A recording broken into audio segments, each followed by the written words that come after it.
और महावर आदि के साथ पहनाने वाली मणिहारिन, 7 भाई और उनकी इकलौती बहन सूर्य, चंद्रमा, गौरा और पार्वती आदि देवी देवताओं के भी चित्र बनाए जाते हैं। सुहागिन स्त्रियों को इस दिन निर्जल व्रत रखना चाहिए। रात्रि को जब चंद्रमा निकल आए तब उसे अर्घ्य देखना भोजन करना चाहिए। पीली मिट्टी की गौरा बनाकर उसकी पूजा करनी चाहिए। करवा चौथ व्रत कथा। एक साहूकार था। चल चांद उग आया है, अर्घ्य दे ले। बहन अपनी भाभीयों से कहने लगी कि चलो अर्घ्य दे, तो भामियाँ बोली, तुम्हारा चांद उगा होगा, हमारा चांद तो रात को उगेगा। बहन ने जब अकेले ही अर्घ्य दे दिया और खाने लगी तो पहले ही ग्रास में बाल आ गया, दूसरे ग्रास में कड़क आया और तीसरे ग्रास मुंह की ओर की तो उसकी ससुराल से संदेश आया कि उसका पति बहुत बीमार है, जल्दी भेजो। माँ ने जब लड़की को विदा किया तो कहा कि रास्ते में जो भी मिले उसे पांव लगाकर और जो कोई सुहाग की आशीष दे तो उसके पल्ले में गांठ लगाकर उसे कुछ रुपये देना। बहन जब भाइयों से विदा हुई तो रास्ते में जो भी मिला उसे यही आशीष दी कि तुम 7 भाइयों की बहन, तुम्हारे भाई सुखी रहे और तुम उनका सुख देखो। सुहाग का आशीष किसी ने भी नहीं दिया। जब वह ससुराल पहुंची तो दरवाजे पर उसकी छोटी ननद खड़ी थी। वह उसके भी पांव लगी तो उसने कहा कि सुहागिन रहो, चपूती हो। तो उसने यह सुनकर पल्ले में गांठ बांध दी और ननद को सोने का सिक्का दिया।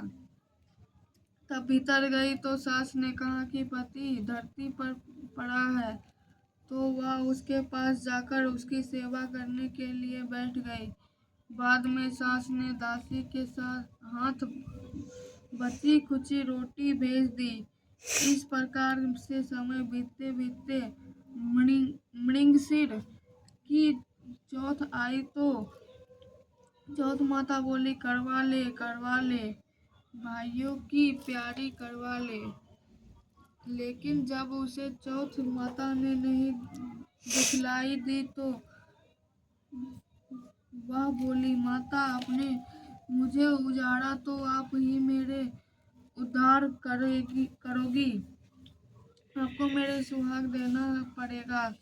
तब उस चौथ माता ने बताया कि पौष की चौथ आयोगी, वह मेरे से बड़ी है, उसे ही जब सब कहना वही तुम्हारा सुहाग वापस देगी।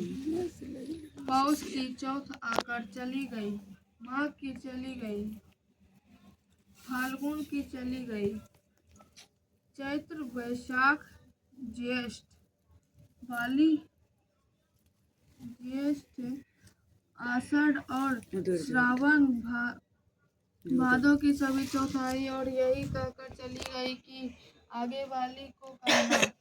असौर की चौथ आई तो उसने बताया कि तुम पर कार्तिक की चौथ नाराज है, उसी ने तुम्हारा सुहाग लिया है, वही वापस कर सकती है। वही आएगी तो पाँव पड़कर विनती करना कि यह बताकर वह भी चली गई।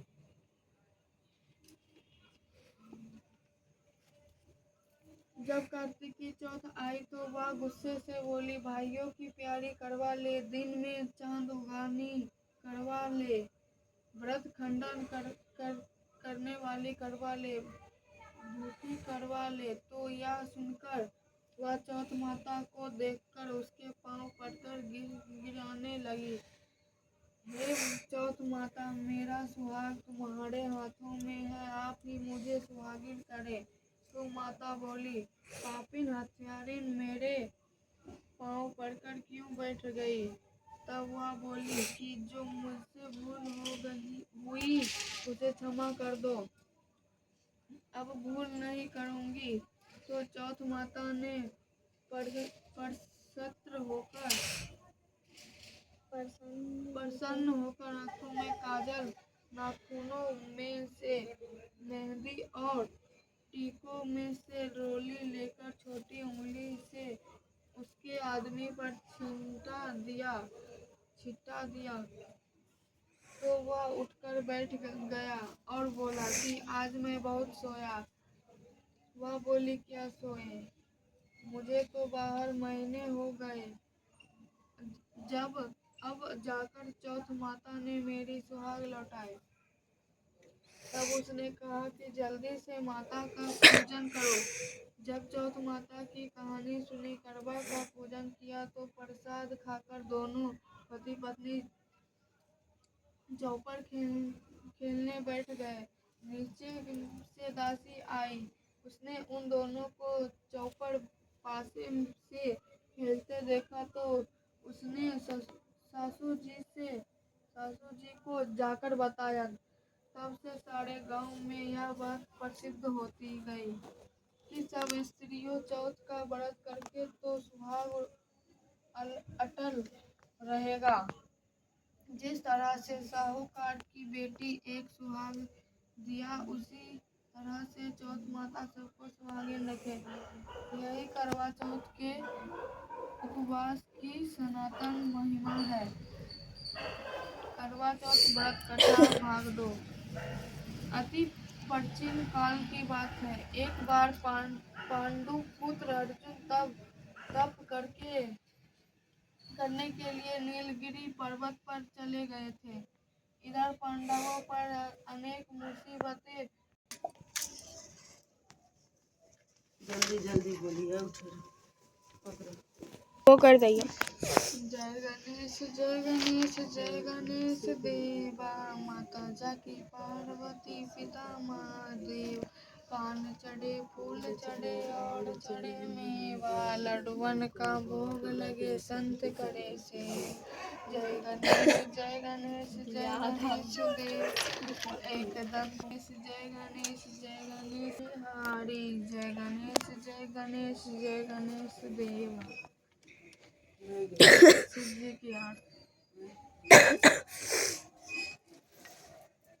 भैया इतना बढ़िया ना सबसे चलने वाला फूल है ना।